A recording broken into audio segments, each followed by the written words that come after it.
Ladies and gentlemen, a quick fact check before we begin the episode. We wanted to make sure we got this right. It does appear that Brendon Fraser was wearing a wig during 94's Airheads. But if you don't enjoy fact checks, I'm sure there are some other podcasts that are out there that will allow these baseless claims to go forth, but not here on Filmshake, my friends. Not here.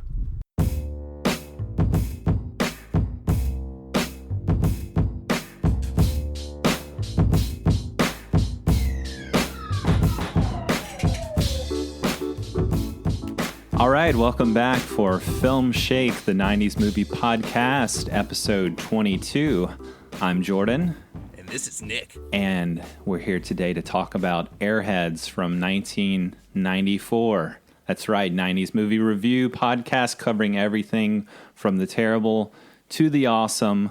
We'll get into a deep dive of Airheads.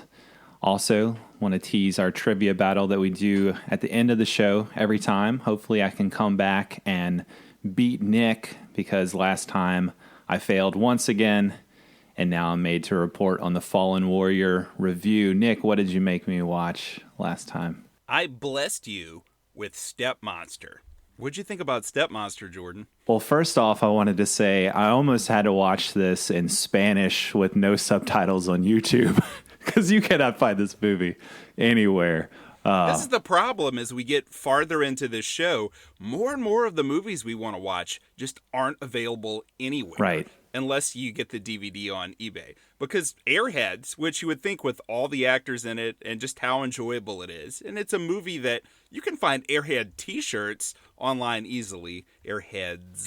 T-shirt, plural. Not the candy. But you can't watch the movie legally online. You can't. It's not there. And neither is Stepmonster. Yeah, thankfully they've. It looks like they've released DVDs and Blu-rays not too long ago of Airheads. But yeah, it's not streaming anywhere. Stepmonster, like I said, almost watched it in Spanish, called Mama Monster in that version apparently. But it's not Madre Monster. No, it's not Madre Monster. It's Mama Monster. So what is going on? But then I found it on Facebook, of all places. I didn't know this was a thing where I guess you can illegally upload whole movies. And there was a user on there named Decrepit Pit of Filth.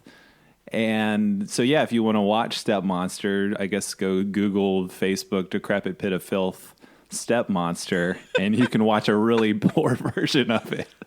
But anyways, now what would your third and fourth results be on this search? That's what I want to know. Yeah, I don't know. I didn't dare to look any further. Also, if this was the Spanish version, would Alan Thicke be Alan Thicke? Alan Thicke. I'm pretty sure there was a female dubbing the voice of the little boy too. So I don't know. But anyway, this is a kind of a kids horror comedy movie, from 93. It's about a boy and his mom and dad. They go out in, I guess, this forest where his dad is a architect, I guess, and is building a house in the middle of nowhere out in this forest-y place. There's Trapopkins. Trapopkins are from his comic book that he's reading, and apparently they're in real life too, these gooey gremlin-looking monsters that live out in the forest. Sooner or later, his mom is attacked. Her body never shows up, and so his dad just moves on real quick and hooks up with this hot lady that he's building the house for. But lo and behold, she is a Trapopkin, which is telegraphed to us pretty early on. And then, the rest of the movie is the kid trying to convince his dad, his grandpa, everybody that his stepmom is really a step monster. But yeah, it's a lot of fun. It's really goofy and silly. It doesn't take itself seriously at all. There's, not any really gore or any scary moments. The kid is, I've seen some people call him creepy. He's a little perv, I guess you'd say. But I mean, what 12-year-old boy isn't? Especially from the early 90s. This was just more generally accepted. But he's he's kind of creeping on his next door neighbor / babysitter, where he sets his alarm clock in the middle of the night so he can wake up and use his telescope to watch her undress through the window. And his grandpa is into this too. So yeah, there's some weird stuff going on there. And it's one of my 6 trillion 90s crushes, Ami Dolenz. Big crush on her. Yeah. You know, I didn't see anything wrong with his whole telescope thing when I was watching the movie whenever I was 12. But now that I'm almost 40, I see huge problems with it. And I watched this on the Disney Channel, by the way. This used to come to the Disney Channel once a week. It's like, how did this make it onto the Disney Channel? Disney Plus is editing that scene out. They're just going to digitally put aliens in her room or something. No, they're never going to put Stepmonster on Disney Plus, but that's besides the point. That's not gonna I think the thing that was really fun for me and how this kind of connects with Airheads is you have a cameo from Corey Feldman, which, you know, we talked about before. Love Corey Feldman,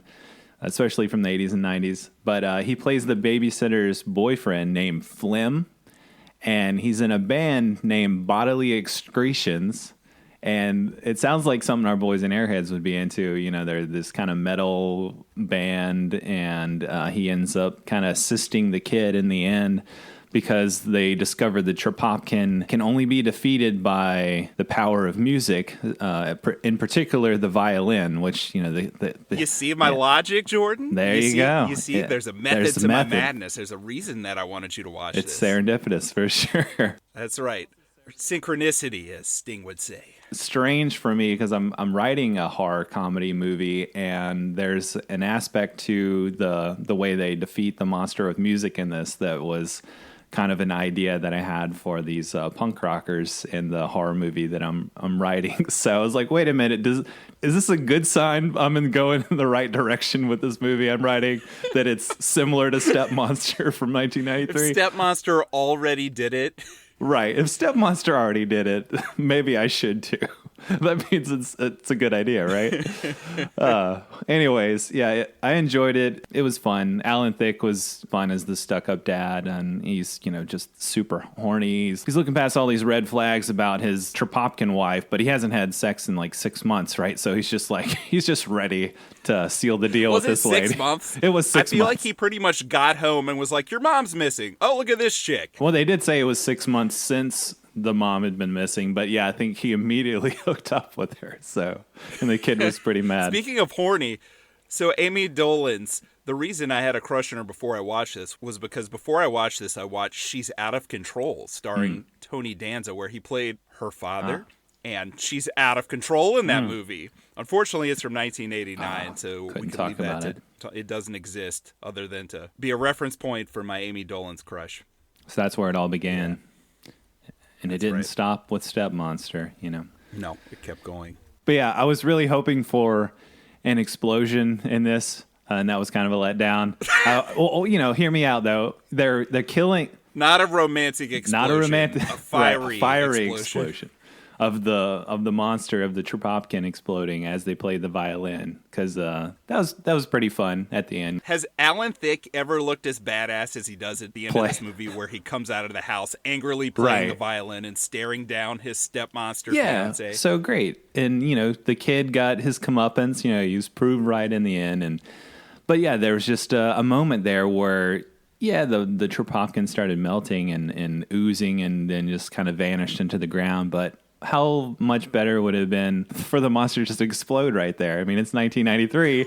That's what you do at the end of your movie. I like the oozy effects, though. Yeah. You know, it was kind of gross. For me, when I was 12, this movie had everything in it. It had Ami Dolenz and gore on the Disney Channel. I mean, what more could 12-year-old me have wanted? Except She's Out of Control. I guess I would have preferred to watch that if they could add some gore in there, like maybe all the beach scenes, someone's getting stabbed to death in the background. That would have had everything I would have wanted. Oh, yeah, and also hearkening back to the 80s, Corey Feldman's essentially just his character from Lost Boys. Right. It's like he's there when you need advice on how to kill the monster, and he's perfect in both of these And movies. there's the comic book reference, too. You know, I feel like, there's just like a big tongue-in-cheek wink to Lost Boys here, which was great. So he's like the Frog Brother grown up, you know, but he's still just kind of, I don't know, wastoid, you know, slacker dude who's just, but he spouts out a lot of knowledge too, which is fun. He's so wise. And I always hear this movie's tagline in his voice. she's not just a bad mother, she's hazardous to your health. I don't know what happened to me at the end there. There's a delay on my microphone. I went, health. Corey Feldman wouldn't say it that way. Failed him. I wanted her to, like I said, straight up explode, but maybe we'll get that in the zombie pig movie I'm writing. So we'll see. Can you get Ami Dolenz, too? Hopefully she'll come back. Right on. All right, well, I think we should move on to our main feature here with 1994's Airheads.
So, Jordan, thank you so much for picking this movie, because I'd never seen it outside of 10 minutes when I was waiting for someone to pick me up to go out. I saw 10 minutes of it. I thought this was pretty fun, and then I never watched the rest until you just made me watch it, and I am so happy you did. This was so fun. Yeah, like I said on our previous show, I loved this growing up. I had the VHS tape. I watched it on TV tons of times, and, in my opinion, this was a really fun, great comedy.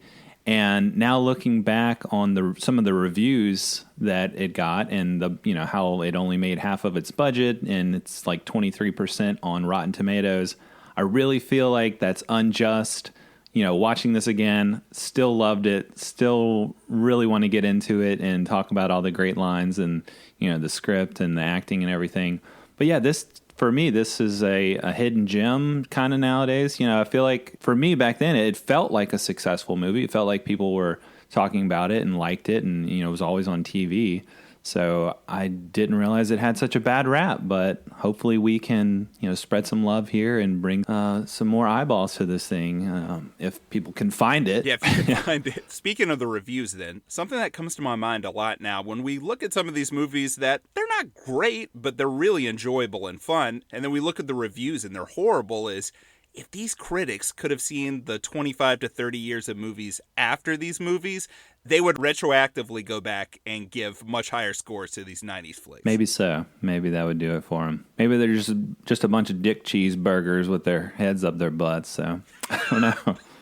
Which is a line from this movie. Right. One of a million great lines from this movie. I want to argue that this does borderline on great just for the great comedy writing here. And just the performances. I mean, it is just kind of a lighthearted, dumb comedy about these loser musicians, but it's just so well done. It's just really funny, and I think it borders on greatness here. So, let's get into it. Synopsis real quick for those who haven't seen it or haven't seen it in a long time. Yeah, this is about 3 loser musicians trying to find success in L.A. in the early 90s. And they're in a metal band, the Lone Rangers, which is brought up multiple times. How can you pluralize the Lone Ranger? There's 3 of them. They're alone together. That's I get right. it. I know what they meant emotionally. It's deep. Even though they can't explain it. I get That's it. right. They can't explain themselves, but have a certain charisma about them that doesn't need explaining, right? They're just really into the music. They're really passionate about it, as Jimmy Wing, played by Judd Nelson, the record executive, would say later on. But yeah, so you've got Brendon Fraser, Steve Buscemi, Adam Sandler as the 3 guys in the band. Brendon Fraser's kind of our lead, the lead guitarist, the lead singer, so he's our focal point.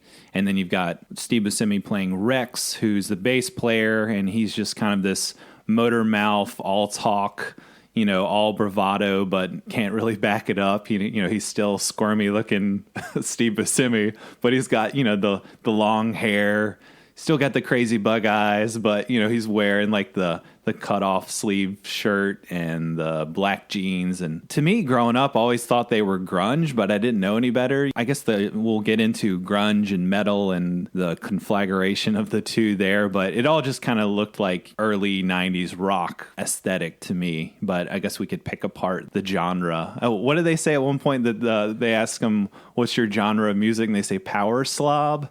Was it power slob or power slap? They mumbled so much in that scene. I couldn't understand it. But it kind of cracked me up that when they finally do play at the end, they're really just kind of an 80s punk band, right? With some hair metal solos through. Yeah. It's there's a lot of mixture of genres for sure. Before we get into the plot, I wanted to talk about the writers, or the writer and the director. So this is written by Rich Wilkes. This was his debut screenwriting role, and he would go on to do the Jerky Boys movie and a movie called Stoned Age, which sounds interesting. It sounds like something. But then surprisingly, he was the sole writer for Triple X with Vin Diesel. So I was like, how do you go from Airheads to Triple X? I'm not sure. They're both about just living for the rock. For the rock. But this was such a great debut. Like I said, I'm really fond of the writing here. So, I mean, I haven't seen Stoned Age. I don't think I've seen the Jerky Boys movie. I would be interested to check out those films just for his writing because, again, so many great lines here. I'd like to see what else he went on to. Even the throwaway parts have great lines. Right. There's a part where we haven't talked about him yet, but Michael Richards, Kramer himself, who I thought it was interesting. This is at the height of Seinfeld fame. Mm-hmm. He just kind of plays this little minor role where he's basically like a cockroach crawling around in the pipes of the radio station. He gets on the phone with one of the feds. They're having a phone call. The guy asks, "You got any kind of training?" And he says, "Yeah, I was in the Merchant Marines." And the guy says, "Marines, yeah, I copy." And he says, "Oh, but I was an accountant." No, you won't be held accountable. Right. Yeah, I guess we should set up too that, okay, so basically we have our three musicians and they can't get a record deal. And they get the idea that they're going to go down to the local radio station, KPPX, the Rebel Radio, and they're going to get them to play their demo tape on air. Well, they do this by breaking in and eventually pulling out water pistols filled with pepper spray and taking everybody in the radio station hostage kind of by accident. And then, the rest of the film is kind of them negotiating with the police, them trying to get the tape of their demo because the one reel-to-reel they had malfunctions, and then, hijinks ensue, and we've got so many great little bit parts, and like you said, throwaway characters, but just fun times to be had by everybody in this film. A lot of good stuff. Chris Farley's in this as a policeman, and he has maybe 5 minutes of screen time. But he kills it. He does. He kills it. Everyone who's in this who blew up really like the next year. Brendon Fraser's the lead here. He had done a few more things, but you have Adam Sandler, who did Billy Madison the year after this. You have Chris Farley, who did Tommy Boy the year after this. And it's kind of crazy that Adam Sandler's not necessarily in the background, but he's definitely not as central as Brendon Fraser is. This is definitely his emotional arc and his story if you just take one person as the lead. Oh, David Arquette! David Arquette's just an idiot in this. He's a bleach blonde hair. Everything he says is so stupid. He looks stoned out of his mind. He's so good. You can't even understand what he's saying. He has this dumb grin on his face. He's perfect in the movie as what he's doing, but it's just totally ridiculous. Harold Ramis is in this for 2 minutes, like Ghostbusters. And my boy Ernie Hudson, another Ghostbuster, as Chief O'Malley.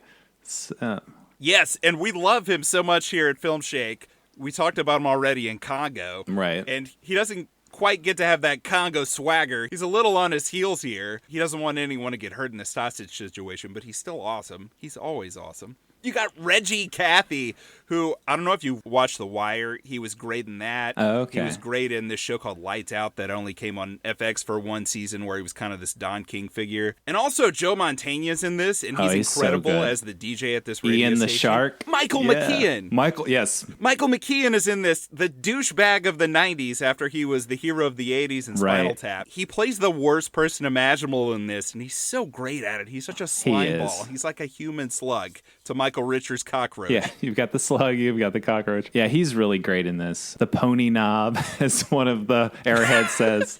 They are always, he's got this ponytail that they're always pulling on. He's just ripping his hair out as they drag him around the station. But yeah, he's so slimy and I don't know, he's just disgusting. But yeah, he's great. Easy to hate, but you just love to hate him. You know who I didn't like who's in this? And it's not that I don't like him in this movie. It's just, for some reason, when I was a kid, the first time I saw this guy, I thought, he looks like a mean man. And then I just carried that with me through life. That's Judd Nelson. I don't know why. When I look at Judd Nelson, I just think, that guy's mean. And maybe he's not. Maybe he's nice. But he just looks mean to me. And I don't like him. And I don't know why. Well, he definitely plays an unlikable character in this movie as Jimmy Wing, the record executive from Palatine Records. He's the one that kind of throws Chaz, played by Brendon Fraser, out of the office in the beginning, and then he comes back as just kind of this sleazy, smooth-talking executive that's gonna make it all good, and he says "super duper" a lot, which is really annoying. So yeah, it's easy to hate him for sure. Him and Michael McKean are like two of a pair for sure. And that's a big thing about this movie, I think, is authenticity. Because you see a lot when you're reading the old reviews of there's no solid themes here. It never gets to what it's trying to say. But really, the whole deal is, I feel like, authenticity. Joe Mantegna, see, we were talking about this before. It's definitely not Mantegna. But is it Montaigne? I'm just going to say Montagna, just for fun. Joe Mon, I like him in everything I've ever seen him in. He's the DJ here, and he's so cool, and he thinks all the guys in the band who are holding him hostage are idiots at first, and he pretty much always thinks they're idiots, but he really sees that Brendon Fraser just wants to authentically rock out and share his honest soul with the world, and he starts to admire that. And we get the contrast of all this fakeness, especially since they're in L.A. We see a lot of the goofiness there. And I love, too, that hair metal is still going on in 1994 in L.A. Even though grunge had killed it like 2 years before this, they're just going on with the big hair and the hairspray and the ridiculous clothes and everything else and the big butt metal solos. I don't know. We can get into that because when I hear hair metal, I think of like 80s metal like Poison or Whitesnake. And I feel like these guys would never listen to Whitesnake or Poison or they talk about Van Halen as like a bygone thing, with Van Halen breaking up, of course. They listen to Motörhead. They adore Lemmy from Motörhead. You still had bands like, Metallica in the early 90s and Cannibal Corpse and Megadeth and all these bands. I agree, but I do feel like the bands that are all getting radio play that they hate, the whole thing with Brendon Fraser lamenting that they're not on the radio and them taking the radio station hostage is that the station is just playing this stupid, brainless, fake hair metal stuff and not the real stuff. Because it even comes up whenever they find all the music that the radio station has, that there's a lot of cool stuff there and they just haven't been playing it. Rex at one point asked Michael McKean, why don't you play these guys? They're great. And he's like, well, if they're so great, why aren't they charting? He's like, because you're not playing them. You're the radio station. You're the one that's going to make them chart. You make this decision. Hey, here's a random thought. How good is Steve Buscemi in this? Oh man, he's the best. He looks like he's 40, like he always has always looked like he's 40, and he's perfect. He's just really caustic and ridiculous and mad. And he's the coolest person who ever lived. Right. Like, he's the perfect person for this role. There is no other Rex beyond Steve Buscemi. I don't know if he steals the show here because I feel like it's such an ensemble piece where there's so many bit parts playing just into this being a really fun, goofy time. But he's so perfect. Yeah, like he has some of the best lines. Like you said, he's really caustic and angry and just ridiculous, but he grounds it. I don't know. He's totally believable as this bass player with this chip on his shoulder. He's just all talk, but he's like the littlest guy in the band. He's like the squirmiest guy in the band. But like when they're in the radio station and, Brendon Fraser's like this huge dude, like towering above Steve Buscemi. And Michael McKean's trying to kick them out of the radio station. And Steve Buscemi has the balls to come up and he's like, you want to try getting tough with me? It's like, you're Steve Buscemi, man. You got no muscle. Come on. But then, he's the one that pulls out the water pistol and he starts, barking at everybody I love his line where he says, shut up, Dick Smoke. So much of the stuff they say is just ridiculous. Right. I've never heard anyone say dick smoke before or after this, but right. But it's so good. You might be tempted to say like they go too far with, they're trying to like throw in this metalhead rocker lingo or whatever. But at the same time, it all feels authentic. It all feels like these guys have like a specific, very interesting color to their language, so that to me is like what really makes the movie. For sure, yeah. And that all these characters just feel so fully realized, because even Adam Sandler in this as Pip, the drummer, it's not your typical Adam Sandler that you think of from the 90s. And of course, this is kind of before he fully formed that persona that he had in Billy Madison and Happy Gilmore. So he's not really that angry here. He's really kind of withdrawn. And he's essentially the dumb version of My Cousin Adrian in the 90s. He's really quiet. He plays drums. He doesn't say much. You're doing all this cool stuff next to him, but all the girls only have eyes for him. And you're like, why? Right. Why?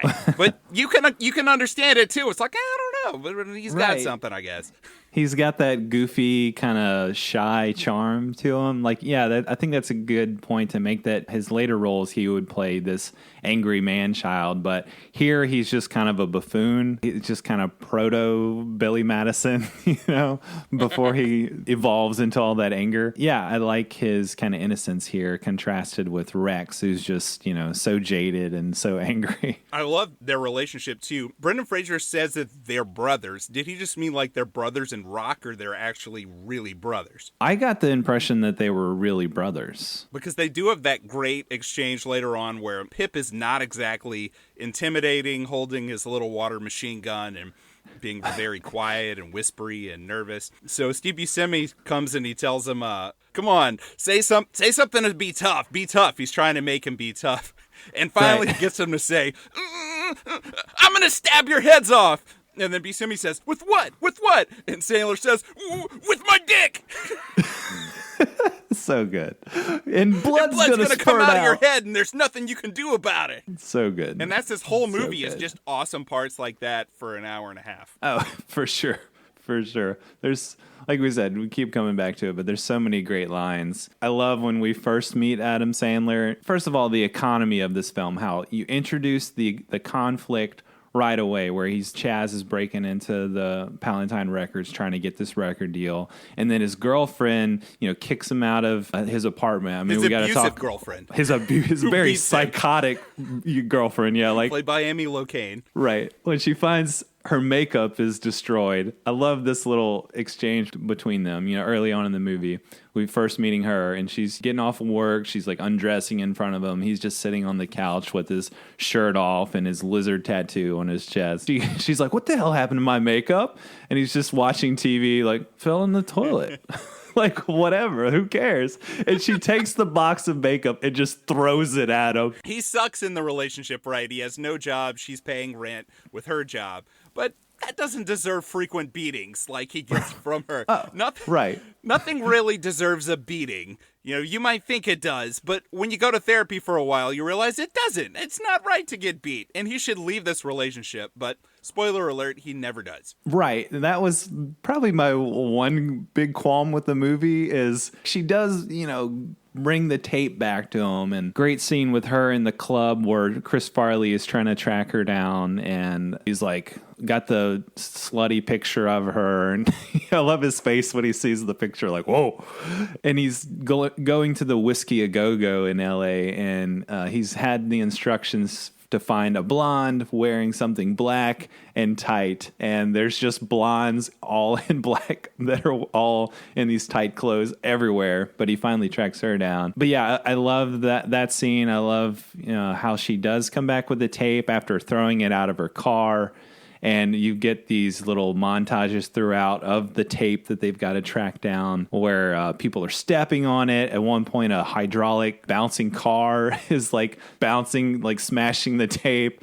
And then finally she finds the tape like in a gutter where a dog is peeing on it. The main qualm I wanted to get to there, though, before we move on, is how, like you said, he ends up back with her because she's psycho. And she plays it really well. And yeah, she's a fun character. But I didn't quite understand when, she's kind of ragging on him and she's going after Rex and they're having a little fight in the radio station. And then Chaz tells her just to leave, he doesn't need this right now. And then she throws the chair through the window of the radio station and destroys the control board. And then after that, he's just like, I'm doing this all for you. And she's like, you don't even care what happens to me. He ends up confessing his love to her and they kiss. And I guess it's meant to be seen like, they're both just kind of ridiculous people. But I'm like, why are you, just let her go, man. Like, she's obviously psycho. You don't want to be in this relationship. But yes, and it doesn't feel like the movie caught that, right? It's kind of played as a triumphant moment at that part of the movie. Whereas I was like, no one cares about this part. Plus, this is really messed up and he needs to get out. Like, now. You need to get out, man. Yeah. So I had a few other qualms. Most of them have to do with race. Oh yeah, those were my other qualms for sure. So this movie took place after the Rodney King riots, and it almost feels like the screenwriters, obviously they're white. Obviously, most of the production team of this movie was white, and there's kind of the feeling of them saying, "We're all good now, right? Like everything's good. White people are exonerated. We're fine, right? Everything's cool." They have Reggie Cathy kind of playing this quote unquote angry black man, which they go over the top with. I thought was kind of silly. And then just there's a conversation that Adam Sandler has with a black woman that I thought was definitely like, you're excused, white people. It's all good now, which doesn't date too well. But the thing that really dates the worst is that the logo for the radio station, which is called Rebel Radio, is a dead Confederate soldier skull with a Confederate flag. A rebel flag, yeah. I didn't realize that until the very end of the movie. Yeah. You'll notice in the new T-shirts that people sell online now, they've removed the Confederate flag from the logo. It's just a dead soldier because that's just not going to fly now. And it shouldn't fly now. Or then. Yeah, right. But at one point, Rex does try on, like, they're looking through all the merch in the radio station, and he puts on, like, this rebel hat, like this rebel Confederate soldier hat. I was like, why does he have that? And then I realized later, oh, snap, that rebel flag is in the logo. Ah, you got it. Yikes.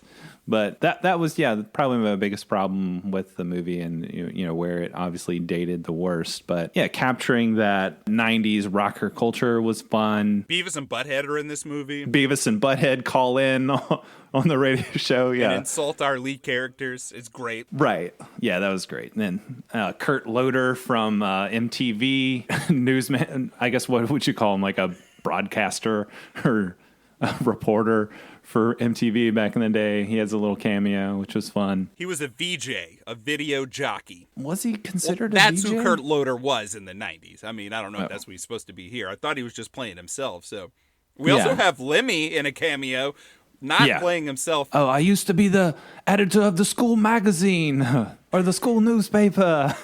I think he's listed as school newspaper rocker or something like that. Well, we find out Brendon Fraser's character's not really Chaz. He's actually Chester, and he was a nerd in school, which this is used against him by the authorities to try to turn the growing crowds who were gathered around the radio station against him. But they're all like, hey, we were nerds too. We're cool with this.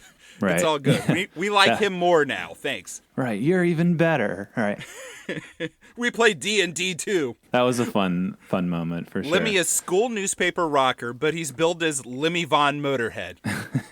The other people in this scene are Rich Wilkes as corduroy rocker and John Melendez as masturbating rocker. Right. I guess he could have done worse and been masturbating rocker.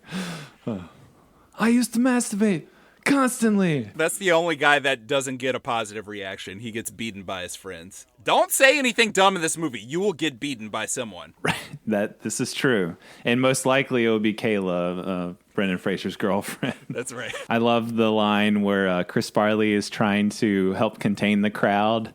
And there's this rocker who's like, hey, I think you're exceeding the maximum capacity weight limit for that belt.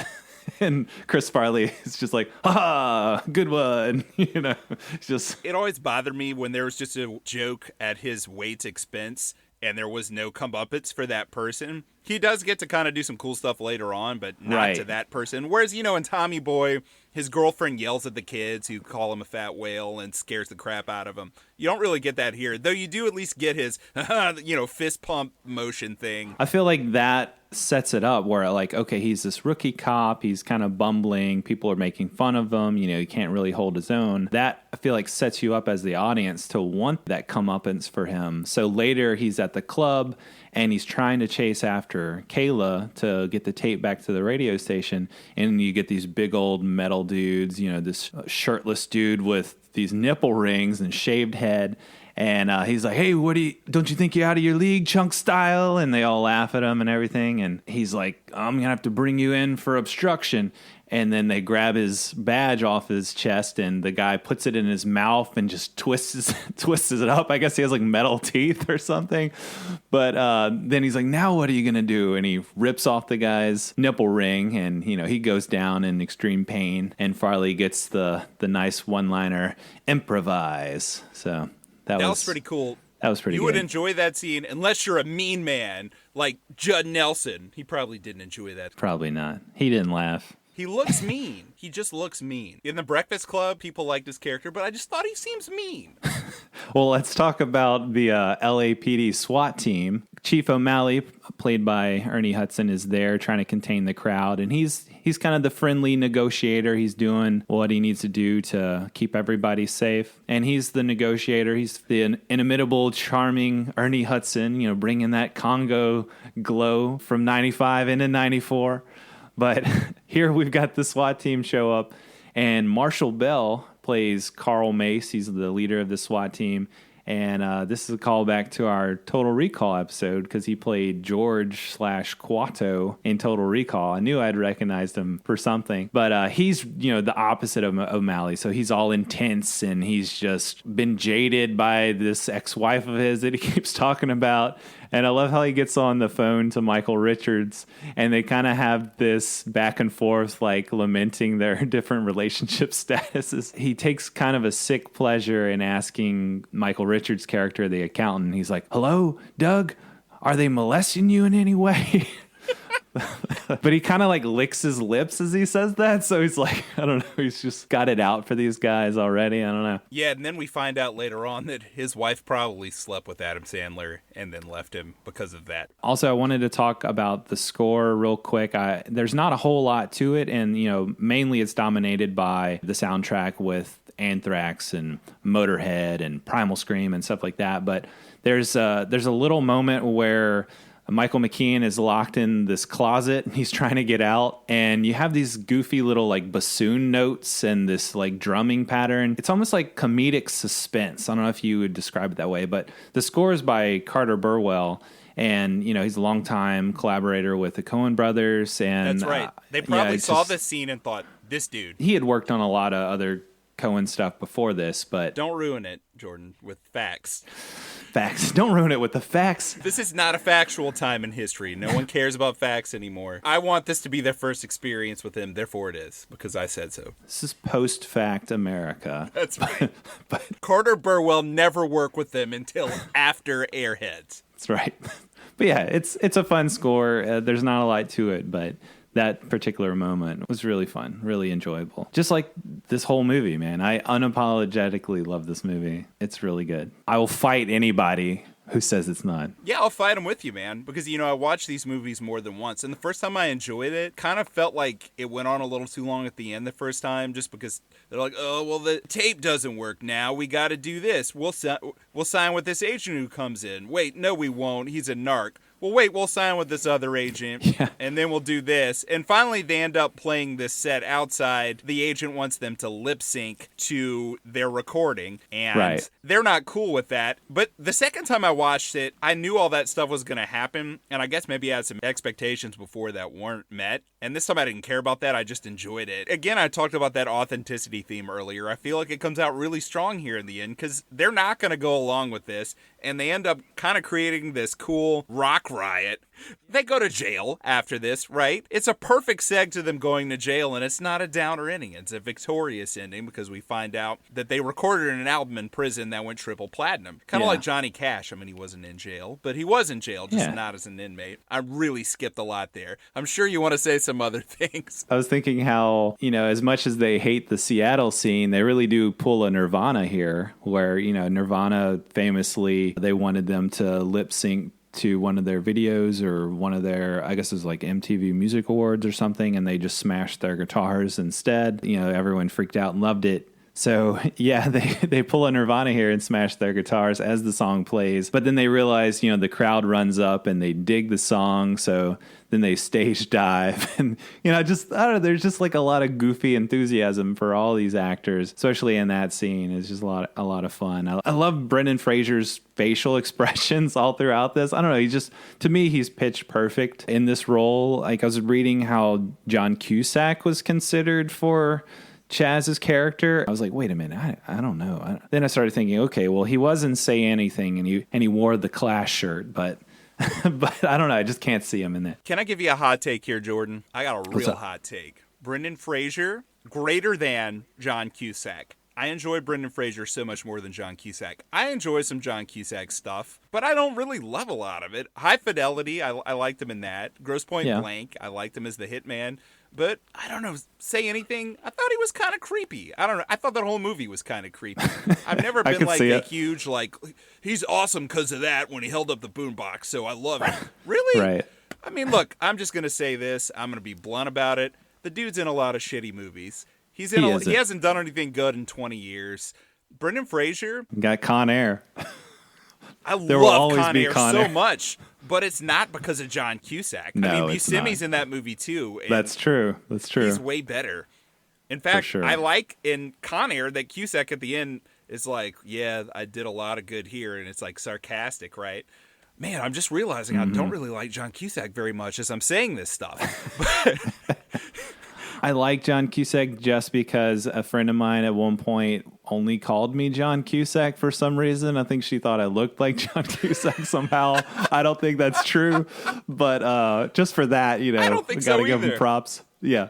Yeah, I don't hate John Cusack, but I like Brendon Fraser so much more than him. Yeah. There's so many of his movies, even ones that aren't great, like, say, George of the Jungle from a few years after this, that are really fun, and he's so fun in it. He's fun in those Mummy movies, and he got some tough breaks, He went through a really tough time in the early 2000s. I mean, he got sexually assaulted by a Hollywood bigwig, pretty much threw his career into a tailspin and sent him into a depression for a decade. The guy's been through so much crap, but he's such an enjoyable screen presence, to me at least. I mean, I think he's watchable in just about anything, even movies where they're Looney Tunes characters, even in movies that aren't that good. I'll watch Fraser in them. I just like the dude's screen presence. He's dependable for sure. But for all the crap that he's been in, I'd say the combination of Airheads, The Mummy, and Blast from the Past, I think just those three films alone would make me say I like him better than John Cusack. Yeah, because John Cusack in a crap movie, I'm like, this is crap, and he's crap in this. Right. But Brendon Fraser, I'm like, this is crap, but hey, Brendon Fraser's all right in this. Yeah, he's fun. He's dependable. What about... Everyone turned the show off. What about... We're talking to nobody now. Because everyone hates me for saying that. What about Pip dressed as the Lone Ranger in the very end? He's like, "What? Does this work? I kind of feel like a goof." Sandler is just so great in this. And he's ripped, too, of course. Also, like my cousin Adrian, he's completely ripped in this movie. Right, yeah. He's just... And he's got the, like, mostly nude scene where they catch him having sex on the couch with Susie with two Z's. Michael McKean comes in. He's like, that's a $1,400 couch. And Pip is just holding his little beanie in front of his crotch, but he's ripped, man. He's got some abs on that dude. I'm like, what happened between now and Billy Madison? I don't know if he took his shirt off in that. Maybe he was ripped in that movie and we just didn't know it. Maybe he was. And then in Happy Gilmore, maybe too, but Bob Barker was just a little more ripped. By the way, you mentioned Susie with two Z's.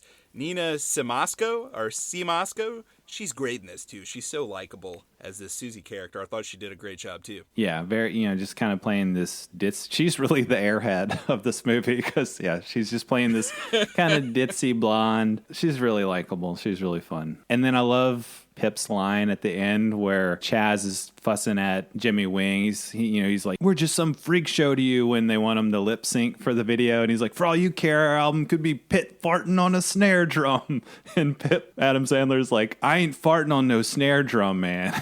It's just so ridiculous. So many good lines. But you talked about their album that they made live in prison and went triple. And it makes me wonder, did they have any other songs? It seems like this was their one song. Our demo, man, with this one track. Their demo with one track. Exactly. So I'm like, I don't think they had any other song. But we should mention their song that we finally get to hear in the end at the prison, Degenerated. It's actually pretty catchy. It's pretty fun. Like you said, it's kind of just this, it really, in reality, it's an 80s punk song from the band Reagan Youth that they remade here. But yeah, I would listen to it while I was washing dishes or something. And I love that it's just that song, but they switched the vocalist out for Brendon Fraser, who really sings in this movie. Yeah. And again, I like that they used his real vocals and that he just got this Brendon Fraser thing going on. They don't try to like auto-tune it or smooth it out or anything. It's just because that's the point of the movie, right? It's supposed to be authentic. It's authentically Fraser. It's authentic. And yeah, I thought it was believable all the way through, that these guys were musicians. I mean, they had the look down. I wondered how long it took Brendon Fraser to grow those luscious locks. He's got some serious hair in this movie, and it doesn't look like a wig for him or No, I Steve asked Buscemi. my wife. I was watching it, and I said, hey, come see. She wasn't watching with me, but she was a big Brendon Fraser fan in the 90s too, and she said, nah, he had that hair. That's his real locks. And my wife used to do hair, so she would know. She would know. I mean, he does have some locks in George of the Jungle, right? So he's not adverse to growing out that mane. But yeah, he's got quite a mane here, man. We talk about authenticity and, the fact that they didn't sell out and just lip sync. But then to get a little deeper into this, I started thinking about it. Early in the first scene of the movie, Jimmy, the record exec, tells him, maybe you should get a gimmick, that would help you rise to the top. And Chaz just kind of ignores that. It's all about the music. It's about being authentic. They just want to rock and roll. But then the whole kidnapper musicians thing becomes their gimmick, right? So would the album actually go platinum if not for the publicity stunt? And obviously Jimmy at the end is only interested because he thinks this is going to be a media craze. At one point he says, if the song's in English, it's going to go gold at least. And so my question would be, how would they ever know if their success was actually due to their songs being good at all? I mean, no matter what you say, it'll always kind of be due in part to the notoriety. So it's like, what's the message? Get heard any way you can because the system is stacked against you. But isn't that really selling out in the end? Jordan, there's a shadow theme to this movie that I noticed the second time where it's really in a very exaggerated way trying to show the path a band would actually naturally take, which is that they're hustling at the beginning. He's going to the radio station and doing all this stuff. And then them taking the radio station hostage is like a band having progress, right? Right. Maybe seeing some success.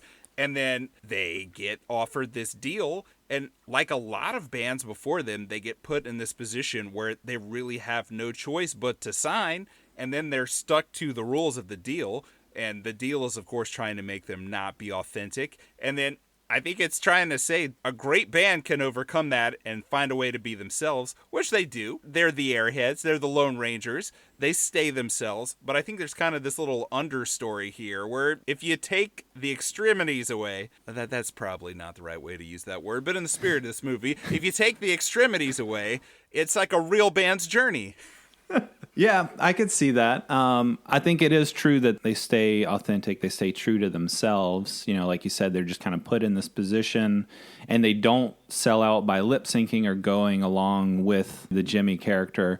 But like I said, just looking at it from that other view of, okay, even though they were kind of too stupid to realize what they were doing, they did create their own gimmick by becoming the kidnapper musicians. And they would have never probably gotten success, gotten a record deal, gotten triple platinum or whatever without that. So I guess in the end it is kind of ironic, but yeah, I'll go with it that they do stay authentic and, they don't change their image or their music or anything in the end. Just like Kim Kardashian. Exactly. Just like the path that her career has taken. So White Zombie. We didn't talk about White Zombie.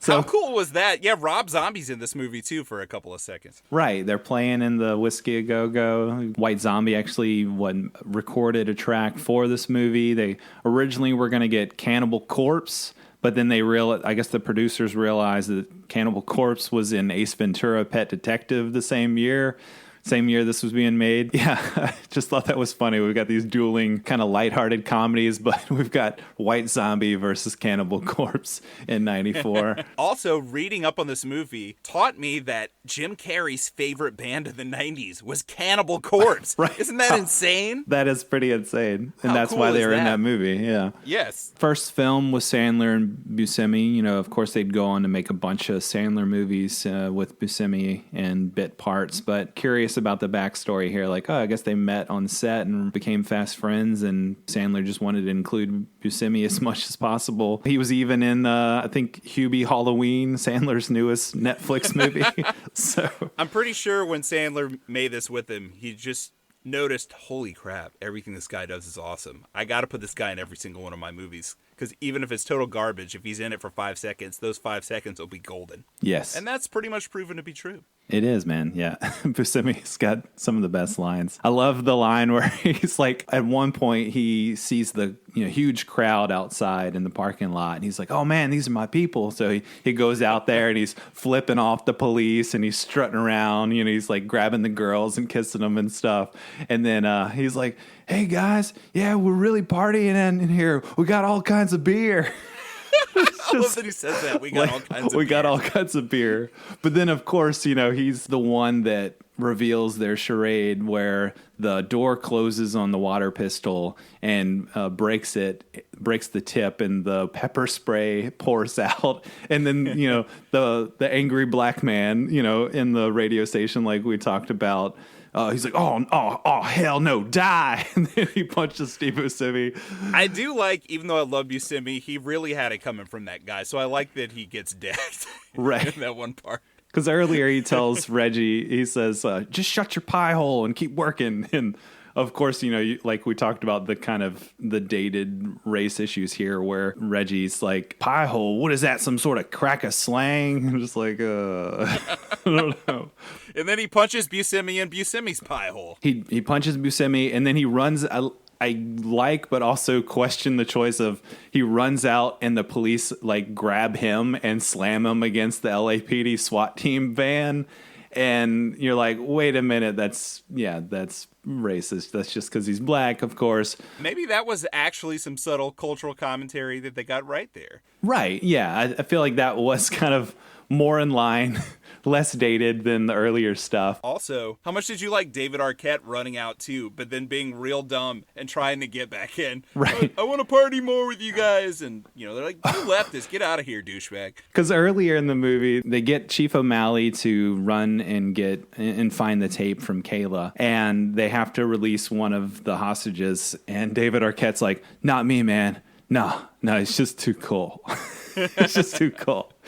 This is all just too cool. And then he's got some other great lines. Probably my favorite scene is there's a montage at one point where they're playing a song on the radio, and at one point they just show David Arquette. He's playing the Game Gear from Yvonne, the black woman they eventually let go. And he's got this giant magnifying glass in front of his face, and he's just getting really into it. I guess he's headbanging along to the song, and he's just like, yeah. It reminds me of a human Beavis in that moment. Yeah, and man, I had a Game Gear and a Game Gear TV tuner and a bunch of Game Gear games, and I recognized the music, but I couldn't read what the cartridge said. But I had whatever that game was. I think I read it was some Marvel Avengers Game Gear game. I couldn't tell you exactly which one. The Game Gear had a battery life of approximately 4 minutes. And it took 16 batteries to achieve those 4 minutes. Yes. You had to plug it into a wall. Yeah, but then he wants to get back into the radio station, but the cops pull him away, and he's yelling, "Rex, Rex!" So good. But Rex is done with him. Yeah, Rex is done. He's like, "No way, man, you had your chance." Well, before we move on, star ratings. Oh, yeah. Okay. I'll give this. I know this sounds low, but it's really not for a movie like this. I give it a 6 out of 10. Okay, that's what I was expecting you to give it. But yeah, I'm going to go above that. I really enjoy this. Like I said, I'll fight anybody who disses this movie. I don't think it's perfect. Yeah, it does have some issues, but so much dialogue. I was laughing my head off. It's so fun. And I would give this a 4 out of 5. That's what I thought you would give it. There you go. How nice that we know each other so well.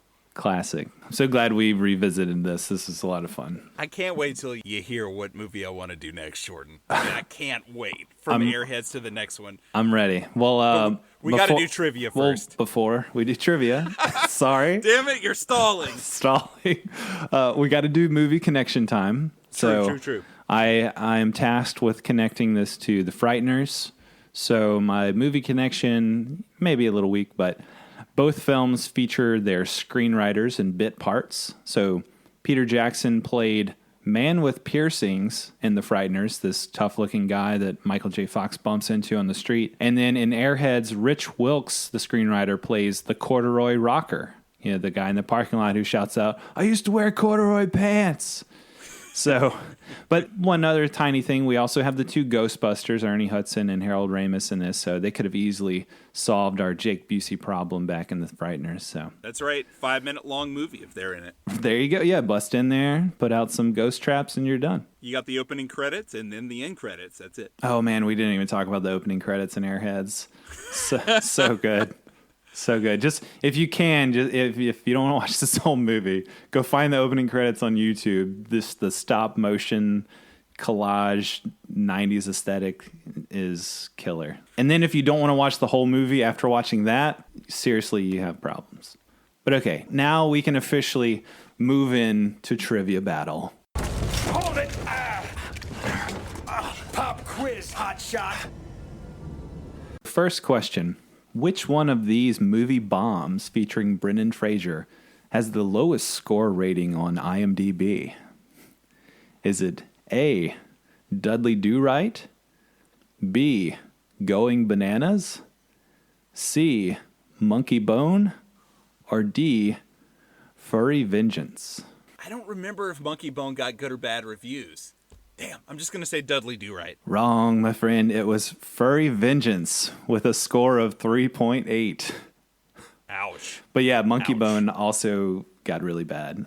They're all in the lower tier for his movies on IMDb. And Going Bananas is not a real movie. Here's your first question. A year before Airheads' release, Chris Farley and Michael Richards and Michael McKean also co-starred in A, Wayne's World 2, B, Coneheads, C, Wayne's World, D, Talk Soup. 93.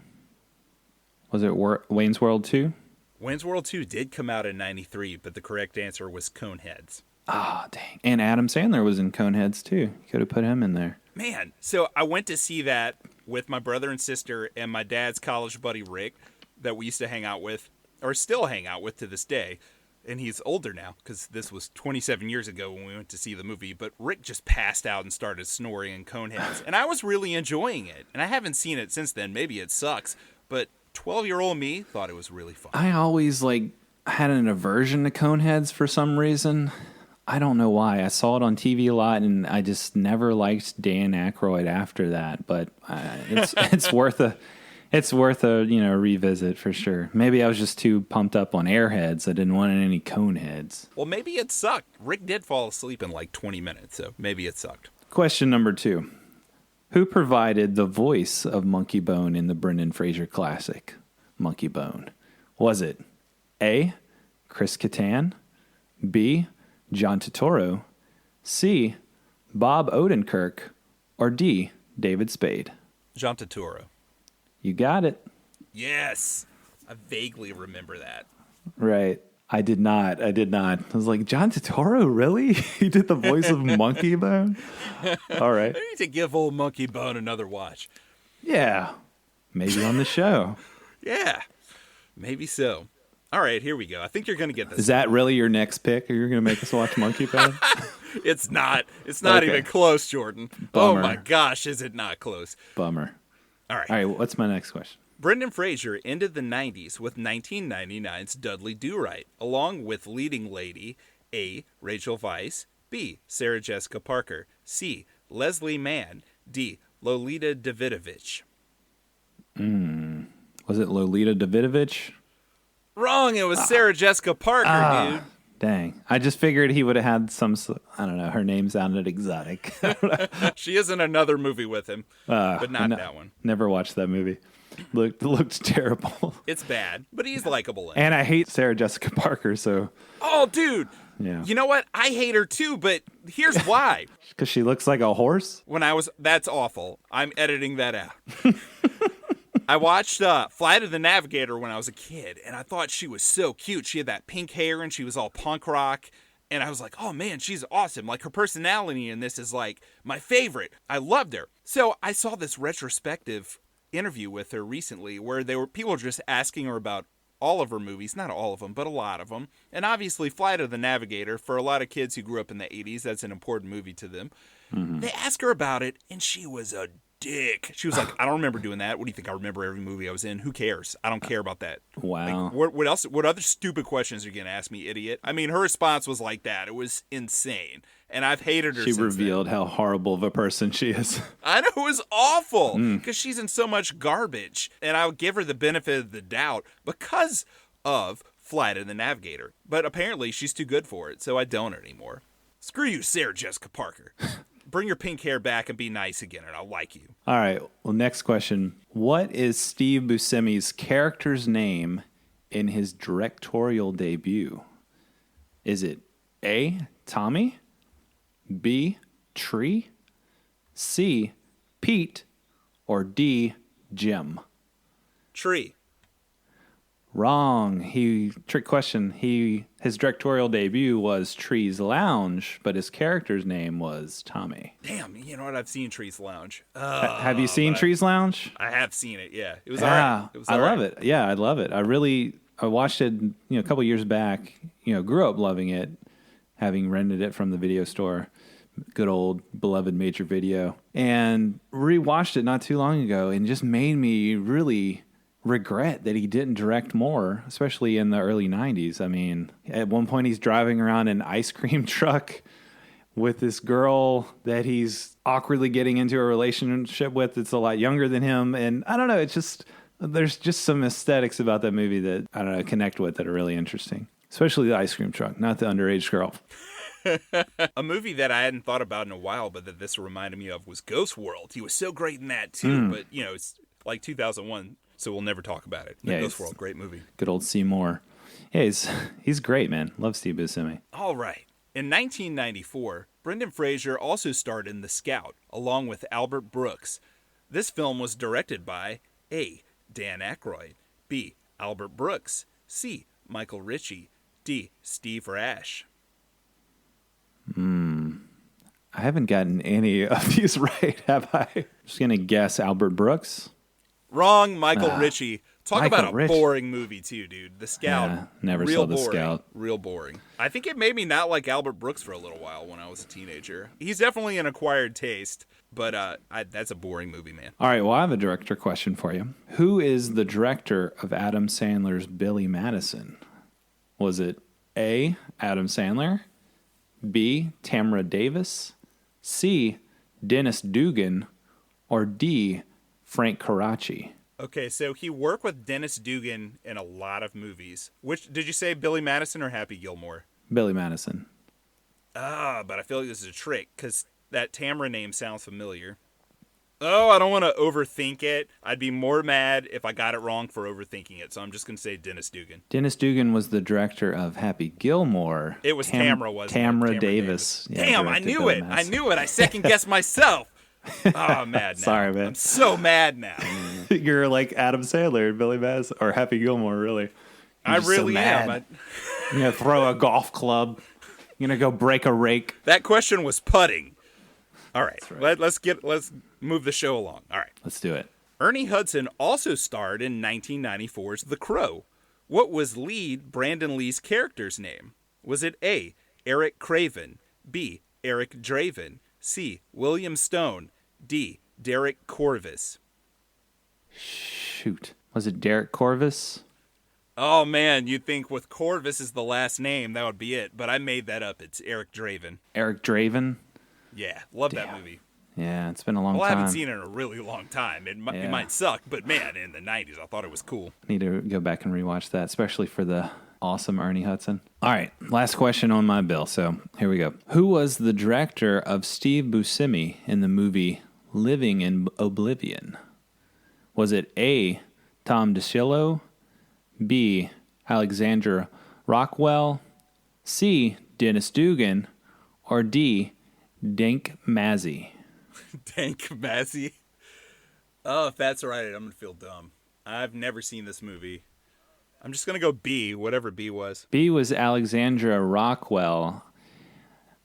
I'm thinking that's a he. Yeah, he directed Steve Buscemi in the movie In the Soup, which is from early 90s. Still haven't seen that, but looks pretty promising. But no, it was A, Tom DeCillo. Nah, I didn't know that. Living in Oblivion. Great flick. Yeah, check it out. Steve Buscemi plays a director in that movie, so I could have thrown in a trick question and said Steve Buscemi is one of the answers. All right, so if you get this question right, it's a tie, and we'll figure something out. If you get it wrong, I win. In 1994, David Arquette also starred in Robert Rodriguez's A, Road Racers, B, El Mariachi, C, Desperado, D, Four Rooms. Oh, feel like he was in Four Rooms, but I'm not sure if that was 94 because Pulp Fiction was 94. Did Tarantino do that in 94? All right, I'm just going to guess Four Rooms. Jordan, as usual, you were the loser. The answer was Road Racers, which Road David Racers? Arquette starred in as the love interest to Selma Hayek. What? In 1994. Do you believe that? I haven't even heard of this movie. Road Racers? Road Racers. Okay. Google the poster for Road Racers right now. I want you to see it.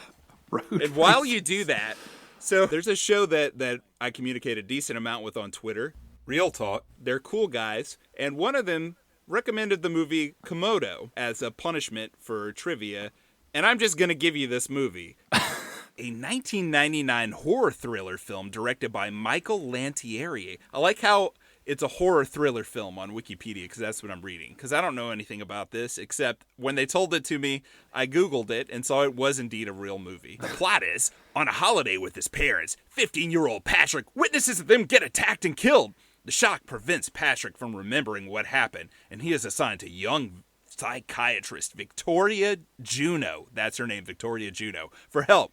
Patrick attempts to come to terms with his loss, but when he and his Aunt Annie return to the scene, Patrick must face the creature responsible for their demise. So I feel like this is going to be deep. There's definitely like a psychological layer to it. I think this is going to be good stuff, man. I don't know. It's got, 20% on Rotten Tomatoes, but it does say it's from the writer of Anaconda and the special effects creator of Jurassic Park. So that's interesting, at least. Yeah, the special effects creator. Yeah, I feel like I've seen the cover of this movie before. It's got this just Komodo dragon eye behind like chains that are locking up behind a door. It's got these goofy font. It says Komodo. And it says, welcome to the bottom of the food chain. There you go. Great and tagline. I feel like they're trying to capitalize on the Godzilla that came out a year before this that we've done an episode on because this looks kind of similar. This has got to be better than Godzilla, right? If anything. Well, first of all, it's 90 minutes long, so it's already better. It's already better, for sure. Oh, man. All right. So, well, I lose again, and I will go watch Komodo and report back on the next episode. What else are you bringing to us for next time? What's your pick? Oh, my goodness, Jordan. Just lay it on me. Look, man, I'm sorry. I didn't think I would ever do this to us as a show, but it's happening. I mean, you did Wild West, so how far can we go? This is not a worse movie than that. It's just the idea of it at first seems to clash with our very existence, and yet it perfectly exemplifies it. So here's the movie, and here's why I chose it.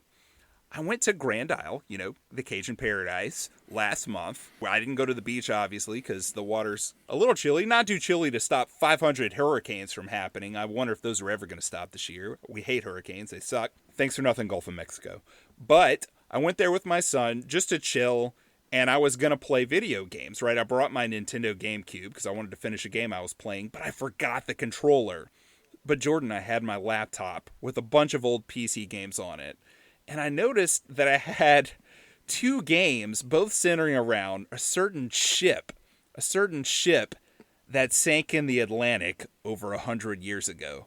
And then I thought about Christmas time, which is coming soon, and our next episode is going to air right before it. And I thought about the Christmas of 1997, when I went to go see Tomorrow Never Dies with my brother and my cousin and some other friends. Adrian, who I talked about before, was going to come with me, until all the girls said, "No, Adrian, don't go with Nick. Come with us to see Titanic." Jordan, I forgot something from the 90s that is major when I played these You've never seen Titanic games on my PC. I've seen it, but here's the thing. I used to be obsessed with the Titanic. I had the Robert Ballard book after he discovered it, the wreckage on the ocean floor 3 miles down, with all the pictures of the wreckage and all this other stuff, and I was so obsessed with it. I just really, really, really thought about it all the time. I read that book all the time. And then I got psyched for this movie. You know, it's James Cameron. It's going to be awesome. After James Bond, right? Titanic's 18 hours long. So I'm sorry, we're going to have to watch a long movie. But I snuck into Titanic because my ride was in there. My mom went to see Titanic too with this crew of girls and Adrian. And Titanic still had another hour. So I watched the last hour, which is just special effects mayhem. And watching it, I thought, that was fun. I enjoyed these crazy shipwreck effects because I'm a teenage boy and I just got out of a James Bond movie. But then I watched the movie in theaters that March. I finally went to see it. You know, my mom and sister went 1,000 times. I went on like their 700th time with them. I sat by myself because I didn't want to hear them swoon about Leo. And I thought they took the Titanic, which I am obsessed with, and turned it into a cheesy love story and made it not cool anymore. So now I don't care about the Titanic. But you know what? When I played these games, I got obsessed with it again, Jordan. I read about all the most latest stuff and latest theories on its sinking, on how the iceberg may not have totally been the reason, and all this other stuff. And then I read about this lifeboat that they found that had dead bodies from the Titanic in it, like 4 months later. And it was all this crazy stuff. And then I thought, Titanic. I'm obsessed with Titanic again. You're bringing it into the show. 23 years later, because Jordan, what is more terrible and awesome than the movie Titanic? It's got insane production values. Good point. The score is amazing. Some of the acting is good. But it also, if it's like I remember, it's so cheesy and so goofy. It's everything we talk about here, except in a 3-hour form that's the highest grossing movie of all time from the 90s. So what you're telling me is you're going to bring Titanic into Filmshake and poison our beautiful waters here. And you're just going to geek out about the Titanic and history and all sorts of nerd stuff for probably longer than 3 hours next episode. Yes, and all I'm going to do is bitch about how they got the historical details wrong, and I hate it. And you're going to fully have to be expect like, it. I fully Nick, that's expect not pertinent to actually the cinema that we're the discussing. film. Yeah, exactly. I know what's going to happen on this show already. But no, I think you make a good point about the terrible and the awesome, the production values and the goofiness. This is a Titanic pick. This is going to really cap off the year for us here. And like an ice cap, it might bring us down. Who knows? What better way to end 2020 and celebrate Christmas of 2020 with Titanic? Right, with a ship wrecking on an iceberg and lots of people dying, things just going horribly wrong. And then the ship sinking 3 miles into the darkness to a place where the water pressure is so strong, it would just crush you into a little plate-sized version of yourself. It's like a metaphor for 2020. Exactly. So it's perfect. This is destiny. Let's do it. This is destiny. I'm down. I refuse Let's to do believe it. anything else. I'm with you. I'm along for the ride until the bitter end. 1997's Titanic and 1999's Komodo.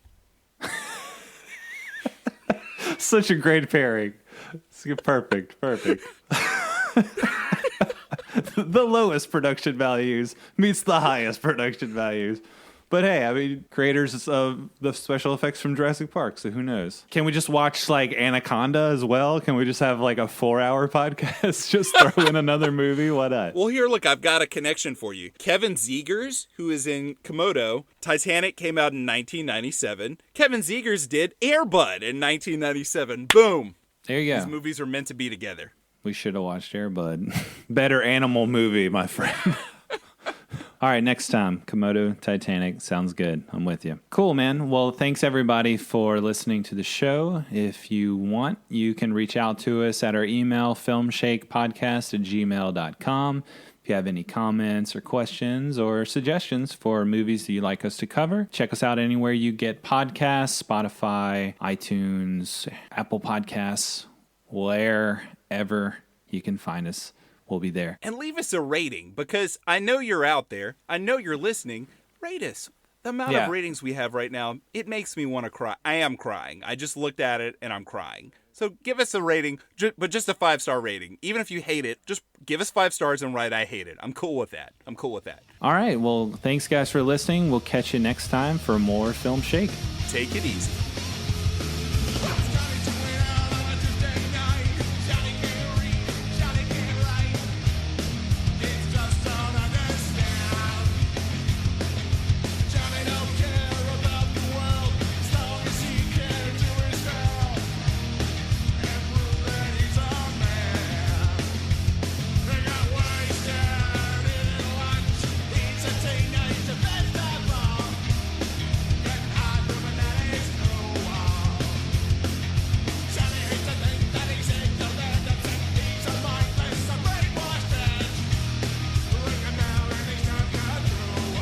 Shut up, Dick Smoke. Look, I know you would have been cool, but then this penis had to step in and get all heavy. Wrong! You got your Hagar slacks and you got your stylish little pony nub. Man, it ain't even real. Oh, hey guys, we're all rock and rollers here. You look like half a butt puppet. He's moving in with us for a while. Get out of here, man. It's great. We can rock out after breakfast. Hey, look, you, just shut your pie hole and keep working. Pie hole. What's that supposed to be? Some kind of cracker slang? Oh, man, you actually listen to that Seattle bullshit? Still got no hair in his balls, man. What the hell happened to my makeup? Fell in the toilet. Shit. Babe. Ease up, Grumpy. Somebody gave you a break once. Even though you're a goon. Naked pictures of B. Arthur. Excuse me? The chick from the Golden Girls. Look, I know who she is. Come on, fellas. I'm just a street cop. Don't you think you're out of your league, chunk style? Great. Grand. Wonderful. You guys are crazy, man. Y'all are all woohoo and shit. It's that surfer guy. He wants to come back and sign. Come on, Rex! Rex! Listen, you sick sack of swill. If you heard one single... I don't have much time. Who is this? My name is Doug Beach. I work at the radio station. Speak up, Beach. Are they molesting you in any way? Cockroach! He wipes his ass with his record contract. I love this guy. You guys are the hottest thing since Marky Mark and the Funky Bunch. Marky Mark, man, that guy sucks. Hey, you! You shut your mouth, you chicken-sucking bastard, or I'll stab your eyeballs out and piss all over your brain! I'm gonna stab your heads off! With what? With what? With my dick! Yeah! Yeah! And blood's gonna come out of your head! There's nothing you can do about it, because I'm a madman! Pit, put the monster away. I ain't farting on no snare drum. Super duper. Thanks.